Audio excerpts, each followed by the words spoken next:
రోజు మాజీ ముఖ్యమంత్రి వర్యులు వైఎస్ జగన్మోహన్ రెడ్డి గారు 175 నియోజకవర్గాల్లో ఉన్నటువంటి కోఆర్డినేటర్లు, అలాగే వివిధ జిల్లాల్లో ఉన్నటువంటి జిల్లా పార్టీ అధ్యక్షులు, అలాగే పరిశీలకులతో ఈరోజు జగన్మోహన్ రెడ్డి గారు తాడేపల్లి కేంద్ర కార్యాలయంలో భేటీ అవ్వడం జరిగింది.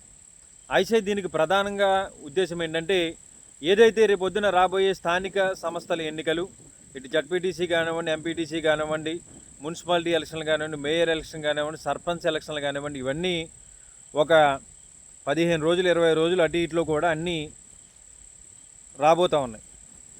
అయితే ఇక్కడ జగన్మోహన్ రెడ్డి గారు ఇన్ఛార్జీలకి అలాగే కోఆర్డినేటర్లకి ఒక టాస్క్ ఇవ్వడం జరిగింది. ఒక టాస్క్ లాంటిది కాదు, కానీ ఒక వార్నింగ్ అని మనం అనుకోవచ్చు. ఎందుకంటే కొన్ని చోట్ల గ్రామీణ ప్రాంతాల్లో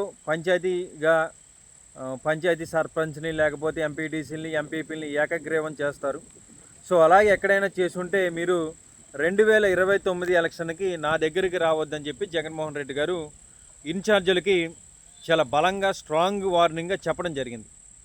అయితే మనం చాలా చోట్ల కొన్నిసార్లు పార్టీ అధికారంలోకి లేకపోతే నిలబడడానికి కూడా జనాలు దొరకరు.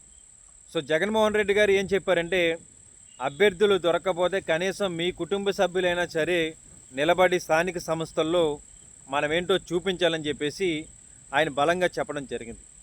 సో రేపొద్దున్న జరగబోయే 2029 ఎలక్షన్కి మనం ఇప్పుడు కార్యకర్తలకి మనం అండగా నిలబడితే వాళ్ళు రేపొద్దున్న మనకు అండగా నిలబడతారని చెప్పేసి జగన్మోహన్ రెడ్డి గారు చెప్పడం జరిగింది.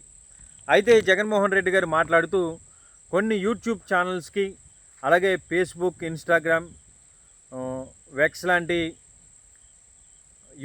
యూట్యూబర్లకి, వీళ్ళందరికీ, సోషల్ మీడియా ఇష్టాలందరికీ కూడా మీరు ఈ కోఆర్డినేటర్లు అందరూ కూడా తోడుగా వాళ్ళతోటి కలవాలని, వాళ్ళ అభిప్రాయాలు తెలుసుకోవాలని చెప్పేసి ఆయన మాట్లాడడం జరిగింది. ముఖ్యంగా యూట్యూబ్లో ఎలాంటి కంటెంట్ కూడా తప్పుడు కంటెంట్ పెట్టకుండా జెన్యూన్గా ప్రజలకి వాస్తవాలు చెప్పేటటువంటి వాళ్ళని కూడా మీరు ప్రోత్సహించాలి. వాళ్ళందరితో కూడా మీరు అప్పుడప్పుడు భేటీ అవుతూ ఉండి వాళ్ళ గురించి తెలుసుకోవాలని చెప్పేసి మాట్లాడడం జరిగింది.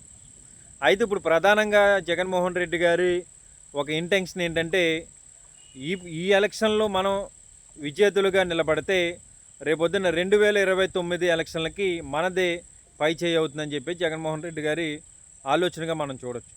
అయితే జగన్మోహన్ రెడ్డి గారు ఇంత కీలకంగా మీరు సరైనటువంటి పద్ధతిలో వ్యవహరించకపోతే రేపొద్దున టికెట్లు కూడా ఉండవని చెప్పడానికి కారణం ఏంటంటే, ఏదైతే ఇప్పుడు ఉన్నటువంటి కూటమి ప్రభుత్వం రేపొద్దున నిలబడేటటువంటి అభ్యర్థుల మీద వాళ్ళ మీద కేసులు పెట్టచ్చు, లేకపోతే సోషల్ మీడియాలో పార్టీ కోసం పనిచేస్తూ ఉన్నారు, ఇటు ఏదైతే సర్పంచ్ కానివ్వండి, జడ్పీటీసీ కానివ్వండి, ఎంపీటీసీ ఎలక్షన్లో, మేయర్ ఎలక్షన్లో పనిచేస్తారు, వీళ్ళు యాక్టివ్గా ఉంటారని చెప్పేసి వీళ్ళందరి మీద కూడా కేసులు పెట్టి వాళ్ళని ఇబ్బంది పెట్టే ప్రయత్నం ఉంటుంది. కాబట్టి ముందుగానే ఎవరికి ఎలాంటి ఆపద వచ్చినా సరే కోఆర్డినేటర్లు రంగంలోకి దిగాలని చెప్పేసి జగన్మోహన్ రెడ్డి గారు సూచన చేసినట్టుగా కనబడుతోంది ఇది ఒక భేటీ.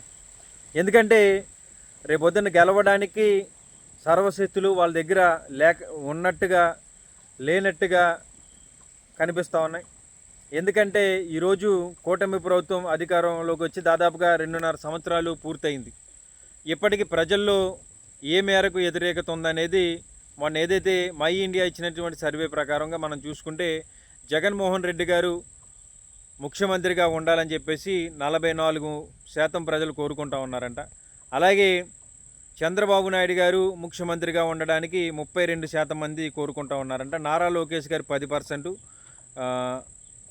ఈ ఉప ముఖ్యమంత్రి పవన్ కళ్యాణ్ సార్ గారు ఆయన 5% అని చెప్పి చెప్పడం జరిగింది.